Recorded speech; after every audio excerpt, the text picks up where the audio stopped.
In the first reading, Abraham would willingly sacrifice his only son, which is really a preview of what God the Father would do, give up his only son. Kay Abraham, hindi natuloy. For God, tinuloy niya. His only son was offered as sacrifice, Jesus himself. God spared Abraham the anguish of losing a son.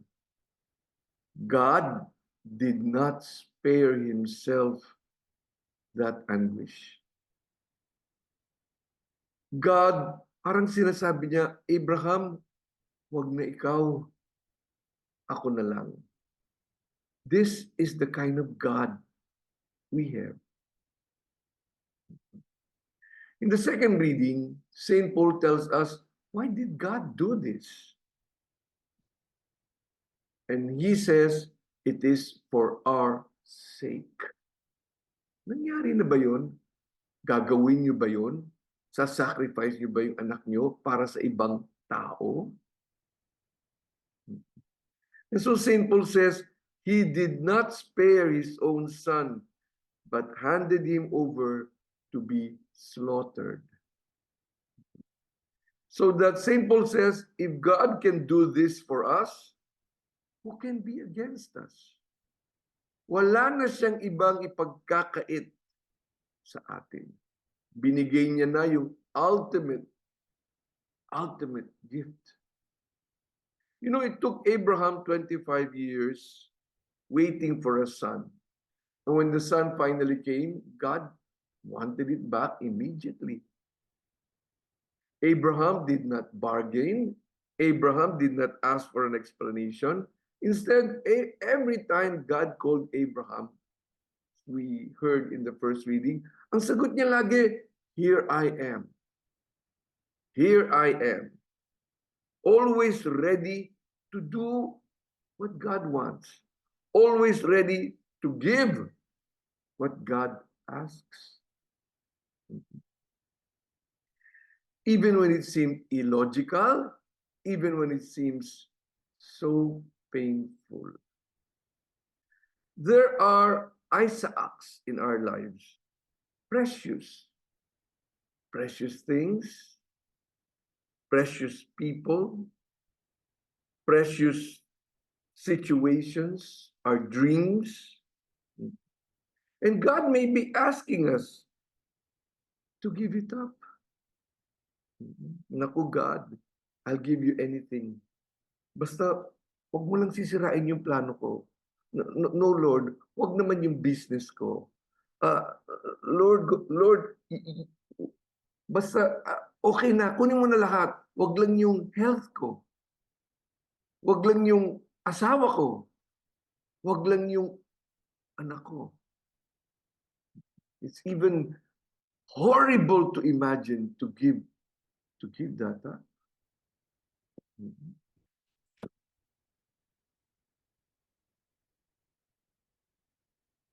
Jesus kept telling the apostles, I will suffer, I will die, and then I will rise again. Hindi nila maget at hindi nila matanggap. And so Jesus, on his final trip to Jerusalem, he was on his way to Jerusalem, and he knew he was going to die there already. He made a final attempt to make them understand. He showed them what happens when we give over to God everything. He became transfigured. They saw him in all his glory. He made them experience what would happen when we give up, let go, hand over to God all our securities, all our everything, and depend on him and on his love alone. A transformation happens to us. This transformation happens even now. When there is still something we refuse to hand over to God, we hinder God's marvelous plan for us. Hindi natutuloy yung napakagandang plano niya para sa atin. And plano niya para sa iba. We continue to postpone it and postpone it, postponing our transformation and postponing because our transformation is postponed, transforming the transformation of the people around us, the people we say we love. You know, 25 years ago, my mother had a stroke. Bigla. That was 25 years ago, Marites. Imagine. And she was comatose.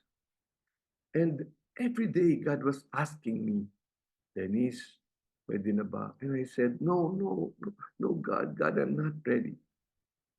He kept asking me. Next day, Denise, okay na? No, no, God, I can't.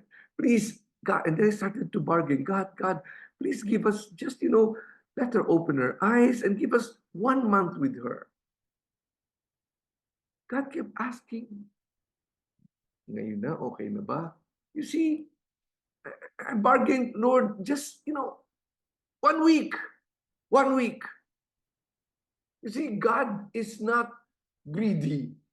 God is not indifferent. God is very understanding. Yes, we can postpone His will.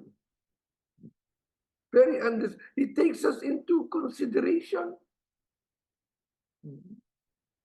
And after 12 days, God asked me again, Dennis, pwede ko nang kunin ng mami mo?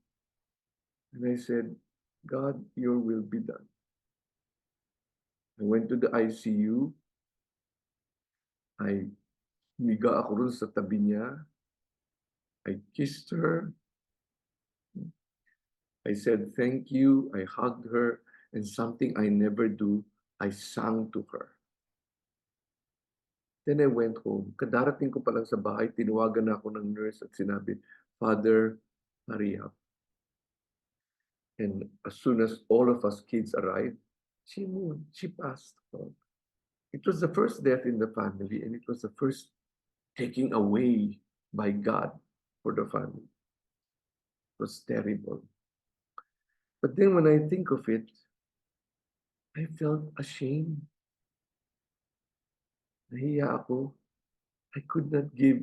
There was something I could not give God. Something I could not hand over to Him who has handed over His Son. Meron akong tinatabi pa para sa sarili ko. Abraham transformed when he was willing to give up the most precious in his life. He now became a blessing to everybody he met. And for centuries, a blessing to all of us. Jesus was transformed when he also willingly gave up his life.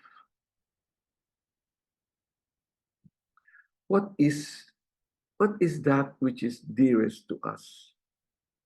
What is that thing which we are still holding on and preventing our transformation? What is that which we cannot hand over to Him? What is your Isaac?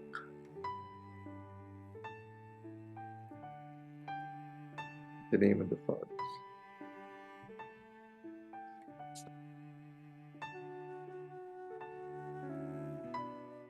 We have this retreat coming. It's face-to-face. It's about our yearnings, our gladness. It's a Lenten recollection. And there is a Lenten offering of 1,200, which is actually a donation for the education of poor rural youth. They are the Ginto scholars. So I would like to suggest that whatever sacrifices you have been doing this Lent will benefit sana this the poorest in rural areas. They come from different parts, not from Manila. They come from different parts of the country, as far as Batanes. And we have chosen those who are the eldest because they will provide for their families. We have chosen the ones whose parents are not exactly employed.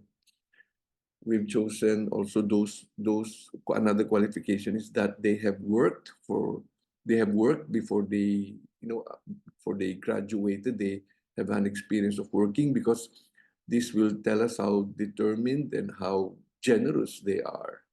Mhm. And every year we take 10 of these scholars, and they study in Don Bosco for a year, after which they are qualified, and the vast the vast majority of our scholars, they go abroad afterwards. So be a great help for you to please join this. It's face to face. It will be at Luna Gardens, Rockwell, Makati. These are the contacts for you to because we can only take 100 people because of the restrictions of the place. So that will be March 12, 9 a.m. to 11:30, which includes a Holy Mass. There is another recollection, from goodness to greatness, a Lenten recollection on prayer. Right? This time, this will be online, March 19, Feast of Saint Joseph. You have the contact there, and uh, it will be a donation, and all the donation will go to the building of the Ephesus house. So this will be March 19, and this is online. You are most welcome to attend both of them, of course.